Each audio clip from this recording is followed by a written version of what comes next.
Paris Olympics ಕ್ರೀಡಾಕೂಟದಲ್ಲಿ ಭಾರತಕ್ಕೆ 2ನೇ ಪದಕ.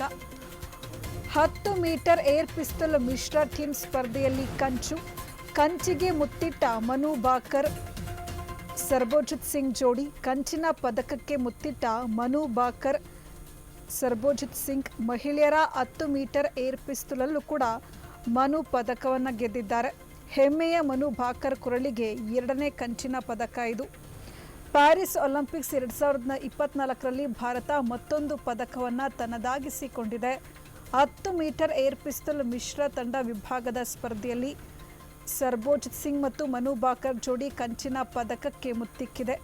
2 ದಿನಗಳ ಹಿಂದೆಯಷ್ಟೇ ಮಹಿಳೆಯರ 10 ಮೀಟರ್ ಏರ್ ಪಿಸ್ತೂಲ್ ಸ್ಪರ್ಧೆಯಲ್ಲಿ ಕಂಚಿನ ಪದಕ ಗೆದ್ದು ಭಾರತಕ್ಕೆ ಮೊದಲ ಪದಕ ತಂದುಕೊಟ್ಟಿದ್ದ ಮನು ಇದೀಗ 2ನೇ ಪದಕ ಗೆಲ್ಲುವ ಮೂಲಕ ಒಂದೇ ಒಲಿಂಪಿಕ್ಸ್ನಲ್ಲಿ 2 ಪದಕ ಜಯಿಸಿದ ಭಾರತದ ಮೊದಲ ಮಹಿಳಾ ಕ್ರೀಡಾಪಟು ಎಂಬ ಹೆಗ್ಗಳಿಕೆಗೆ ಪಾತ್ರರಾಗಿದ್ದಾರೆ.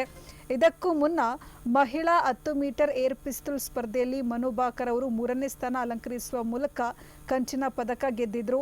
ಈ ಮೂಲಕ ಭಾರತದ ಪದಕಕ್ಕೆ ಖಾತೆ ತೆರೆದಿದ್ದಾರೆ.